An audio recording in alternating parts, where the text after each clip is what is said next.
The truth isn't positive or negative. It's just the truth. Now, here's some more of it. This is the Sports Source. Welcome back into the Sports Source. This segment brought to you by Calhoun's. The Vols don't play until 9 p.m. next Saturday, which is stupid. So for your viewing party, run by one of the 9 area Calhoun's locations and grab a Feed 5 or Feed 10 family pack like this. You can also order a takeout party platter.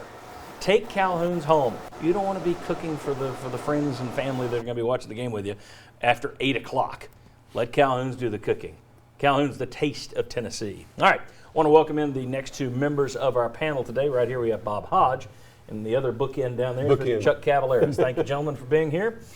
This is our Hot Read segment. As you know by now, if you watch us every week, we have 2 questions, 1 for each duo. I will start with Bob and Will. Hang on, I'm going to show you some numbers before I get your opinion. But my question for you is, which unit was more impressive, the offensive line or the defensive line? Here's what the defensive line did yesterday. You see, Mississippi State had the league's leading rusher. And against the first 5 foes Mississippi State faced this year, averaging 5.5 yards per carry.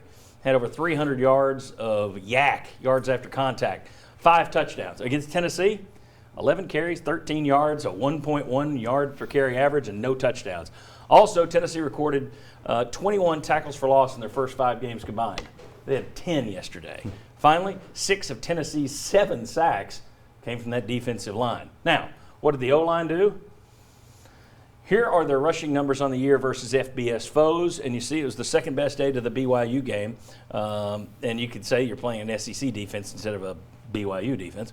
Allowed just 1 sack versus Mississippi State as well. Now, there were only 14 pass attempts for the Vols, so that factors into it as well. Bob, Will, which line was more impressive, offensive or defensive?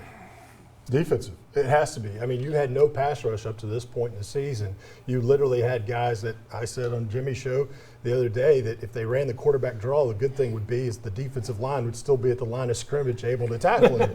But in this game, they were able to get pass rush. They were able to win one-on-one up-front battles, and they held a good running team that had come in with a lot of momentum and a running back that could break tackles, and they were able to hold it.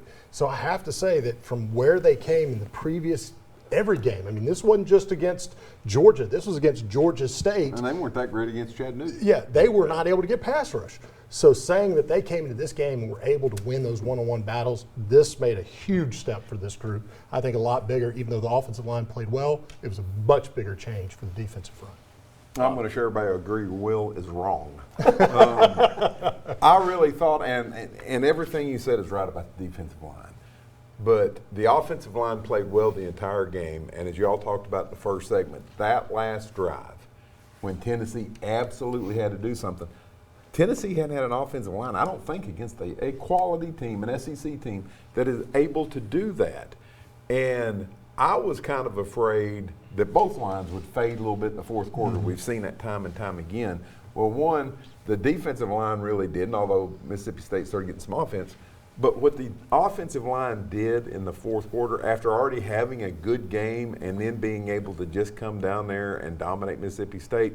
So even though the defensive line by far its best game, I think the offensive line's improvement seems more real to me. Okay. So let me ask you different. Projecting forward, which line do you feel better about? Offensive line. I feel better about the offensive line as well. I still feel better about that because they've shown more consistent play. This is a one-game blip. Can the defensive line continue that to another let's game? Let's see it 2 or 3 games. And what's rough about this is the whole idea of carrying momentum over. You got Alabama next to it. Yeah. I mean, that's bad fate. That's a bad fate. Chuck and Jimmy, we said late in last week's show that UT would likely need Garantano again. Specifically said, look at these. I mean, Maurer was knocked out twice last week. Knocked out again yesterday. Let me put up their numbers. There you go. That's what they did yesterday. Who had the better game, first of all? Because I'm seeing a lot of people saying that Garantano wasn't asked to do anything. And Pruitt kind of poo-pooed him at the end of the game. Or said, well, we didn't ask him to do much. Well, you asked him to do as much as Maurer, and he did it better. Who had the better game? Am I right or am I wrong? Well, I mean, the key difference on that, isn't it? 2 interceptions. I mean, didn't turn the ball over, was more the classic, game manager. Jimmy mentioned how very careful they were with Garantano not to be throwing the ball in certain situations. So, I mean, you'd have to say Garantano did.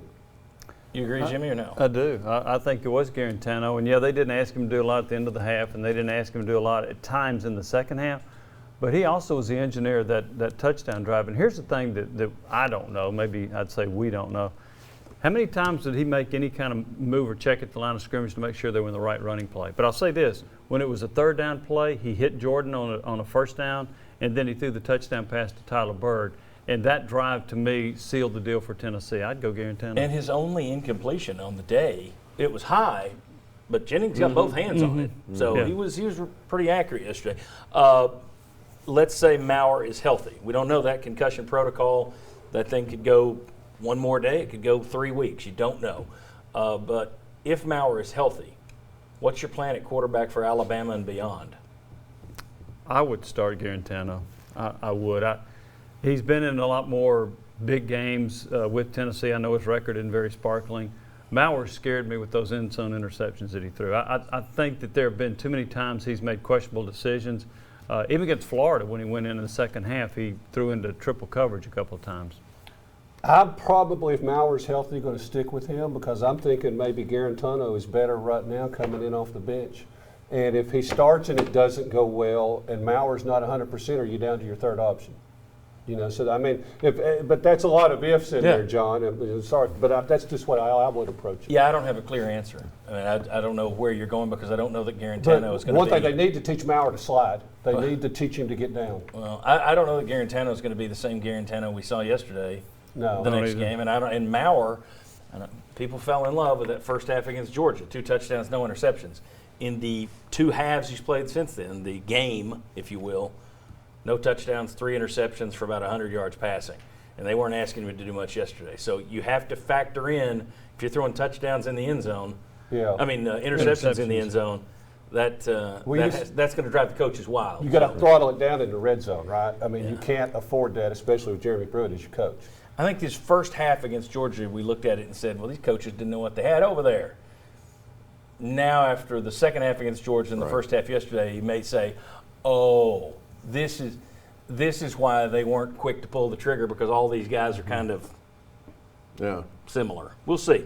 All right, we'll talk more about Maurer and his durability a little later in the show. Next up, who are the 3 best Vols on the field yesterday? Who are the 3 worst? That might be hard to find. Plus, some guys who've been much maligned. It wasn't a youth movement yesterday. Come on back, we'll discuss.